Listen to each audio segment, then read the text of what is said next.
ਜੀ ਅਸਲਾਮ ਵਾਲੇਕੁਮ ਦੋਸਤੋ ਵਾਲਾ ਐਗਰੀਕਲਚਰ ਤੇ ਖੁਸ਼ ਆਮਦੀਦ ਕਹਿੰਦੇ ਸਾਰੇ ਭਰਾਵਾਂ ਨੂੰ। ਦੋਸਤੋ ਜਿਸ ਤਰ੍ਹਾਂ ਤੁਹਾਨੂੰ ਪਤਾ ਸੀਜ਼ਨ ਵਗੈਰਾ ਫਿਲਹਾਲ ਨਹੀਂ ਹੈ ਤੇ ਖਾਦਾਂ ਦੀਆਂ ਕੀਮਤਾਂ ਮਾਰਕੀਟ ਦੇ ਵਿੱਚ ਜਿਹੜਾ ਹੈ ਯਾਨੀ ਕਿ ਗਿਰਨਾ ਸ਼ੁਰੂ ਹੋ ਗਈਆਂ ਨੇ, ਕੀਮਤਾਂ ਦੇ ਵਿੱਚ ਕਮੀ ਆਉਣਾ ਸ਼ੁਰੂ ਹੋ ਗਈ ਹੈ। ਇਸ ਤੋਂ ਇਲਾਵਾ ਜਿਹੜਾ ਐਫਐਫਸੀ 40 ਫਰਟੀਲਾਈਜ਼ਰ ਕੰਪਨੀ ਨੇ ਆਪਣੀ ਨਵੀਂ ਰੇਟ ਲਿਸਟ ਵੀ ਜਾਰੀ ਕਰ ਦਿੱਤੀ ਹੈ। ਤੁਹਾਡੇ ਨਾਲ ਰੇਟ ਲਿਸਟ ਵਗੈਰਾ ਤੁਸੀਂ ਸਾਹਮਣੇ ਵੇਖ ਸਕਦੇ ਹੋ ਜੀ, ਰੇਟ ਵਗੈਰਾ ਤਕਰੀਬਨ ਕੀ ਚੱਲ ਰਿਹਾ। ਬਾਕੀ ਤੁਹਾਨੂੰ ਮਾਰਕੀਟ ਦੀ ਅਪਡੇਟ ਦਿੰਦੇ ਜਾਈਏ ਤੇ ਸੋਨਾ ਯੂਰੀਆ ਜਿਹੜੀ ਹੈ ਮਾਰਕੀਟ 4600 ਤੋਂ 4800 ਰੁਪਏ ਤੱਕ ਮਿਲ ਰਿਹਾ ਹੁਣ ਫਿਲਹਾਲ।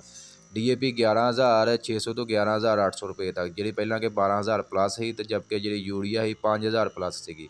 ਤੇ ਆ ਤੁਸੀਂ ਰੇਟ ਲਿਸਟ ਵਗੈਰਾ ਵੇਖ ਸਕਦੇ ਹੋ ਜੀ, ਨਵੀਂ ਰੇਟ ਲਿਸਟ ਜਾਰੀ ਕੀਤੀ ਹੈ। ਇੰਪੋਰਟਡ ਯੂਰੀਆ ਦੇ ਵਿੱਚ ਐਡ ਕੀਤਾ ਹੈ 3839 ਰੁਪਏ ਰੇਟ 50 ਕੇਜੀ ਦੇ ਬੈਗ ਦਾ।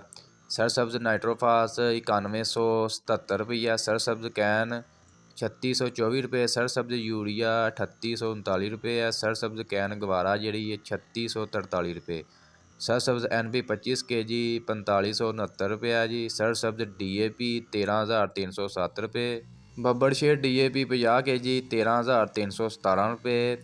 ਇਸ ਤੋਂ ਇਲਾਵਾ ਜੀ ਯੂਰੀਆ ਜਿਹੜੀ ਹੈ 4095 ਰੁਪਏ। ਤੇ ਦੋਸਤੋ ਇਹ ਛੋਟੀ ਸੀ ਅਪਡੇਟ ਸਿਰ ਤੁਹਾਡੇ ਦੋਸਤਾਂ ਨਾਲ ਸ਼ੇਅਰ ਕੀਤੀ। ਵੀਡੀਓ ਅੱਛੀ ਲੱਗੀ ਲਾਈਕ ਸ਼ੇਅਰ ਲਾਜ਼ਮੀ ਕਰ ਦਿਓ ਜੀ।